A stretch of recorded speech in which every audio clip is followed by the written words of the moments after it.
કેશોદ તાલુકા કિસાન કોંગ્રેસ સમિતિના ચેરમેન આશિષ પીઠિયાએ હોદ્દેદારોને સાથે રાખી કેશોદ નાયબ કલેક્ટર શ્રી મારફત ગુજરાતના મુખ્યમંત્રીને સંબોધી આવેદનપત્ર આપ્યું છે।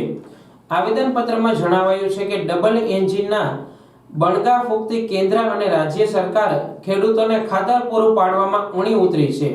ગુજરાતની હાલની પરિસ્થિતિમાં ખેડૂતો ખેતર તૈયાર કરવામાં વ્યસ્ત છે। બીજી બાજુ નવા પાકનું વાવેતર કરવા માટે જરૂરી પાયાના ખાતર જેવા કે ડીએપી, એનપીકે ખાતરની થેલીઓ માટે સવારથી સાંજ સુધી લાઈનમાં ઊભા રહે છે। રજીસ્ટ્રેશન કરાવવા માટે ખેડૂત ઓફિસોના ચક્કર લગાવી રહ્યો છે। આ મુદ્દે કેન્દ્ર અને રાજ્ય સરકાર જાણી જોઈને ખેડૂતોને ખેતીથી દૂર કરવા અને પ્રાઇવેટ ખાતરની કંપની તરફ વાળવા માટે ખેડૂતોને હેરાન પરેશાન કરે છે તેવું લાગી રહ્યું છે। આ કારણથી જાણી જોઈને ખાતરની અછત ના હોવા છતાં ખાતરની અછત ઊભી કરવામાં આવે છે। 2019 અને 2021માં પણ ખાતરની અછત ઊભી કરી ખાતર પર આપવામાં આવતી ઇનડાયરેક્ટ સબસિડીના નામે પ્રાઇવેટ કંપનીઓના ખાતર બજારમાં મૂકી સહકારી ક્ષેત્ર પર જોખમ ઊભું કર્યું હતું।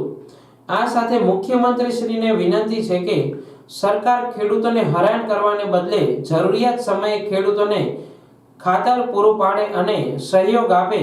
જો આ સમયસર ખાતર નહીં આપવામાં આવે તો ખેડૂતોનું અર્થતંત્ર ખોરવાઈ જશે, જે સરકારશ્રી માટે પણ સારી વાત નથી।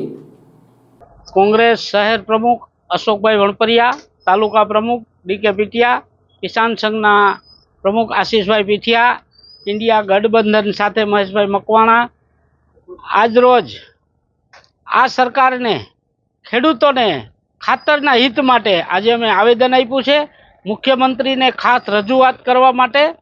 કારણ કે રાઘવજી પટેલ આપણા કૃષિ મંત્રી છે, એમને પણ ખબર હોવી જોઈએ કે ગુજરાતની અંદર કેટલા હેક્ટરનું વાવેતર છે।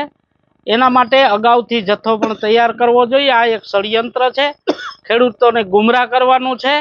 જે તે સમયે ખેડૂતોને નુકસાની જે સરકાર ભરપાઈ નથી કરી શકતી એ ભૂલાવવા માટે ખાતરનો એક ટંટ કર્યો છે।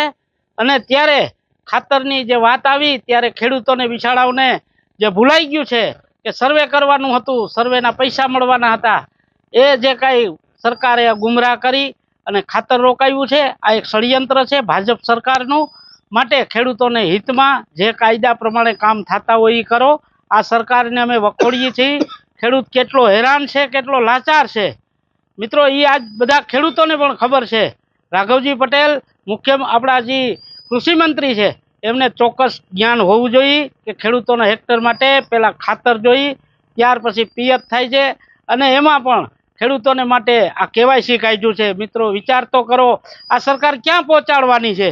આજે ખેડૂતને ઘરે એક સિટીની અંદર અટાણું કરવા જવું હોય તો પણ ટાઈમ નથી, એને બદલે આ ખેડૂતને એક ખેતર જવા માટે પણ ટાઈમ રહેવા દેવો નથી। આવા તો આધાર કાર્ડના લિંક કરવાના નિયમો કાઢે છે, પણ કઈ રીતે આના નિયમો છે એ સમજાવતા નથી, ખાલી ગુમરાહ કરવાનું જ આ લોકોને આવડે છે। જય હિન્દ, જય ભારત।